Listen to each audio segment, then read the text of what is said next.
네. 자, 형평운동 갈게요, 얘들아. 몇 페이지예요? 38. 봅시다. 조선시대의 모든 생활체계는 신분 질서에 의해서 철저하게 구속을 받았는데, 첫 번째 양민과 뭐로 나눴어요? 천민으로 나눴고요. 이거 그냥 카테고리 분류만 잘 해주시면 됩니다. 양민과 천민으로 나누었고, 다시 양민은요, 양반, 중인, 상민으로 구분을 하였다. 이게 뭐가 더 높은지 굳이 얘기해 주진 않았지만 순서대로 것이다 라고 생각은 할 수가 있겠죠. 천민은 7반 공천과 8반 사천으로 나뉘어서 같은 천민이더라 하더라도 사회적 대우가 좀 달랐다까지만 하고 일단 카테고리 분류해 봅시다. 왜냐면 용어가 어려웠기 때문에 해보자 얘들아. 신분이 있는데 신분을 몇 갈래로 나눴어요? 두 갈래로 나눴어요 얘들아. 그 두 갈래는 첫 번째 양민 그 다음에 천민. 양민, 천민. 자, 양민에는 종류가 뭐뭐뭐 있다? 양반, 중인, 상민이 있다. 아마도 근데 순서는 뭐 요렇게 되지 않을까라고 생각을 해볼 수가 있겠고요. 천민에는 근데 종류가 다시 천민은 두 갈래로 좀 나누지 않았니 얘들아? 네. 천민은 뭐라고 했어 얘들아? 7반 공천이요. 7반 공천. 근데 이게 7반과 8반.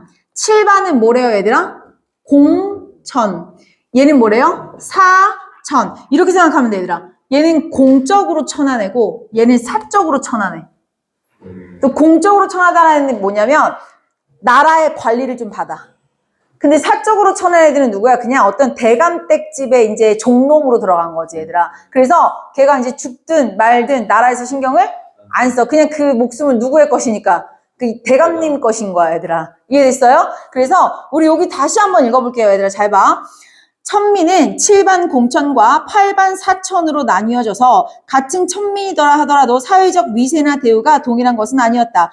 일반적으로 관노비니까 얘들아 공천이었겠지? 관노비?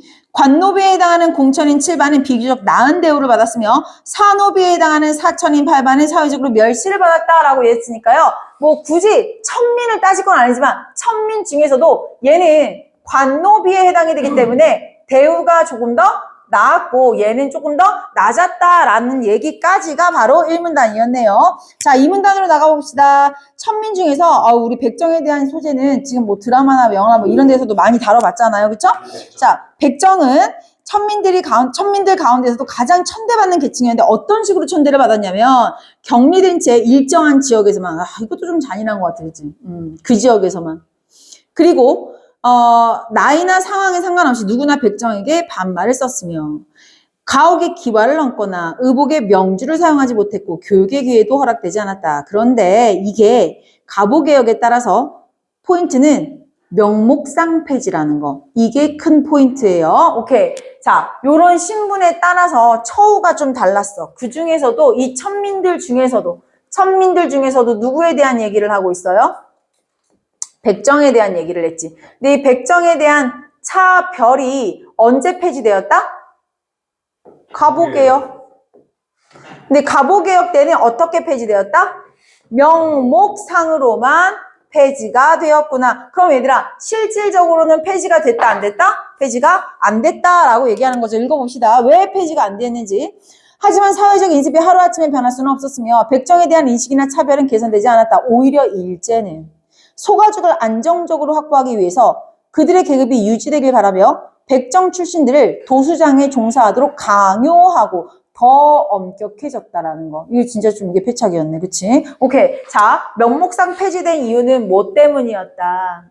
사회적 인식도 그렇지만 일본 같은 경우엔 더 어떻게 했다? 빡세게 엄격하게 관리를 해나갔다라고 얘기를 하는 것까지. 자, 3문단으로 나갈게요.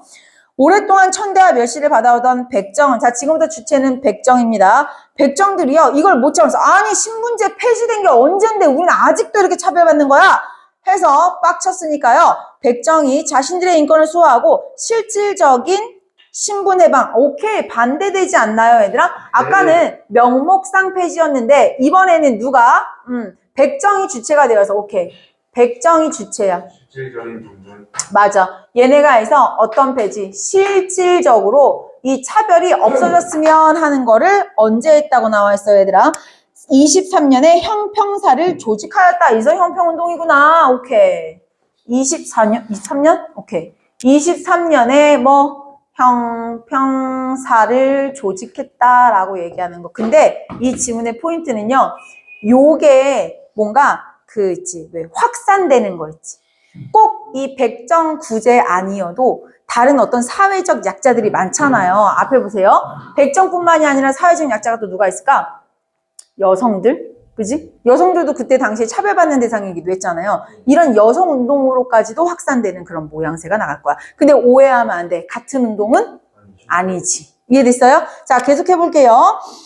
실질적인 신분 해방을 위해서 23년에 형평사를 조직해서 형평운동을 시작하였다. 이들은 일반인에 대한 차별과 박해가 심한 거, 관공서나 학교에서 차별 대우를 하는 거, 이발소나 식당에 출입을 못하는 거, 이런 것들을 지적하며 평등하게 대해줄 것을 요구하였다. 진주에서 회원 80명이 발기회를 가지고 시작된 형평운동은 전국적으로 번져나갔고요. 사회운동단체들과 합세해서 평등권을 주장하는 운동을 더욱 발전시켜 나갔어요. 그래서 청년회를 조직하기도 하고요. 형평화구회를 조직하기도 했대요. 여기 지금 노란색으로 한 거는 어쨌든 저쨌든 뭐야? 백정의 차별을 없애기 위한 운동들이었던 거야, 얘들아. 근데 이게 점차 퍼져 나가니까 사문답. 이들의 투쟁은 여기서 말하는 이들이라는 건 누구야? 백정들과 사회운동 단체들을 말하는 거겠지. 이해됐어요? 이들의 투쟁이 나중에 이게 파란색 밑줄 다양한 대중운동에 영향을 미친 거야, 얘들아.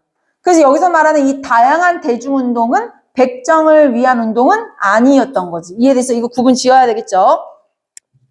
다양한 대중운동에 영향을 미쳤는데 비슷한 시기에 조선 사회로부터 뿌리박혀 있던 지주와 소작인의 불평등한 관계를 타파하고 소장인들의 권리를 주장하는 전국 소장인 대회도 열렸다. 대부분의 소작인으로 전락했던 농민들은 지세나 소작 조건에 관하여 적극적인 의사를 표명하며 집단행동에 참여하였다. 또 유교 관습에 따라서 집박 활동을 엄격하게 제한받던 여성들도. 자, 그러니까 지금 봐봐. 그 형평사 운동이 전국적으로 확대되면서 힘을 얻으니까 이게 어디까지 다양한 대중운동까지 파란색으로까지 영향을 미쳤다라고 얘기를 하는 겁니다. 자, 여성들도 교육을 통해서 종교기관에서 단체 활동을 벌이는 등 적극적인 사회운동을 펼쳤다. 한편 지역의 유력자들이나 지식인들이 그 사회적 약자들의 활동을 지지하거나 조직의 확산을 도모하기도 하였다. 여기서 말하는 사회적 약자들은 백정이 될 수도 있고요. 소작인 지주와 소작인의 관계를 말하는 걸 수도 있고요. 여성이 될 수도 있겠죠. 이들 사람들이 도왔다라고 얘기하는 겁니다. 그러나 여기서 초록 색깔 반대하는 움직임도 나타났습니다. 이유는 양민들. 자, 양민들은요, 농사로 생계를 유지했지만 그것만으로는 생계를 유지할 수가 없었기 때문에 시장에서 자신의 노동력을 팔아야 했는데 이러한 사정은 백정도 마찬가지였다. 따라서 양민들은요, 백정과 경쟁하게 되는 변화된 세상을 체감하게 된 거지. 와, 세상이 이렇게 변하다니 이들이야말로, 그치? 백정이랑 원래 라이벌 관계가 아니었는데 라이벌 관계가 돼버렸죠. 즉, 자신의 경쟁자로 다가온 백정에 대한 공포와 그로 인한 적의가 형평운동에 대한 반대 움직임으로 나타난 것이다. 이러한 갈등은 백정에 대한 뿌리 깊은 차별의식이 여전히 존재하며 사회적 약자의 분노가 또 다른 사회적 약자를 향한 증오와 멸시로 표출될 수 있다. 초성 채워봐. 양민. 그렇지. 양민의 분노가 또 다른 사회적 약자가 뭐예요? 백정을 향한 증오와 멸시로 표출될 수 있음을 보여주고 있다. 이와 관련하여 생각할 수 있는 또 다른 함의는 새로운 정치가 요구된다라는 거. 마지막 문장. 사회적 약자의 분노를 풀어낼 수 있는 새로운 방식의 정치가 그래서 필요한 것이다. 왜? 약자가 약자를 미워하다니. 그치? 자, 그러면 그래서 무조건 뭐 평등한 게 뭐 좋은 건 아니다. 뭐 이런 얘기를 하려는 것보다도 새로운 정치, 누구나 만족할 수 있는 그런 정치의 올바른 방향을 모색해야 한다라는 취지의 글이다라고 생각을 해주시면 되겠네요. 자, 그럼 봐봐. 지문 봐봐. 이거 그냥 읽기만 했어, 얘들아. 난 독서 지문 수업하면서 읽기만 한 거 처음인 것 같아. 근데 이거 읽기만 해도 되죠? 자, 볼게요. 근데 순간 어저께 이거 읽으면서 형광펜을 쳐야 할 것인가. 자, 1번 가겠습니다. 1번의 정답 바로 2번 갈게요, 얘들아. 사회운동 단체들은 백정의 신분 해방을 위한 형평운동으로 형평상을 조직했다라고 했는데 운동 단체들이 형평사를 조직한 게 아니라 주체가 아까 누구였어요? 형평사를 조직한 주체는 백정이 주체였어요. 봐봐, 이것도 국어적으로만 내는 거야. 자꾸 주체 왜곡, 주체 객체 선별 잘함. 요것들이 좀 필요한 겁니다. 이 정도 하면 이제 독서지문에서 지필진들이 뭘 문제화 시킬지에 대한 고민은 안 해봐도 되지 않겠니? 이런 것들이 생기면 나중에 모의고사나 수능에서도요, 읽으면서도, 요거는 문제 내겠네, 선지 내겠네, 이런 것들이 좀 생기거든요, 얘들아. 그런 스킬들을 쌓아가야 모의고사 공부가 되는 겁니다. 지금은 뭐 내신이지만요. 자, 2번 갈게요. 2번. 예천 형평사 2주년 기념식이 끝난 후에 양민으로 구성된 수백여 명의 군중들이 백정을 다 때려 죽여라 라고 소리를 들으며 몰려들었다. 이튿날 밤에도 이들은 공격했고요. 다 이전과 같이 백정으로 살겠다는 다짐을 받을 때까지 구타하였대. 사람이 제일 잔인해. 그리고 시내를 돌아다니며 그 사람들의 집을 찾아 습격하기까지 했대. 일제에다가 세모, 일제 경찰들은 폭력 사태 해결에 관심을 보이기보다도 밑줄. 그냥 그거 도우려고 했던 유력 인사들을 분리시키는 데 집중하였다. 그러니까 잠깐만 봐봐. 아까 전에 앞에 봐봐요. 갑오개혁 때 명목상 이 형평운동이 나타나면서 이제 폐지가 됐는, 이 신분제가 폐지가 됐는데 일본은 아까 전에 뭐라 그랬지? 소가죽 안정적으로 얻어야 되는데 백정은 좀 유지됐으면 좋겠는데 이런 입장을 가지고 있는 게 일본 아니었어요? 그래서 오히려 더 그들을 엄격하게 관리했다고 하지 않았어요? 그 내용이 지금 여기 들어있는 거야. 아니 이거 어쨌든 명목상으로는 이게 폐지가 됐으면 그 반대 집회하는 사람들이 그 백정들을 차별하며 때리면 경찰들은 누구를 지금 진압해야 되는 거야? 그 구타하고 때리는 반대하는 애들을 진압해야 되는데 지금 그거 안 하고 고위층 막 이렇게 분리하는 그것만 이제 혈안이 됐다고 하잖아. 그건 뭐야? 그냥 차별하는 거 그냥 좀 놔두길 바랬던 거지, 은근슬쩍. 이해됐어요? 요런 내용이었고 정답은 3번이었습니다. 3번 바로 가서 보도록 할게요. 군중의 시내를 돌아다니며 형편사원들의 집을 찾아 습격한 것은 왜 초록색이야? 형평운동 반대니까요. 반대라 선생님 초록색 칠해놓은 거야.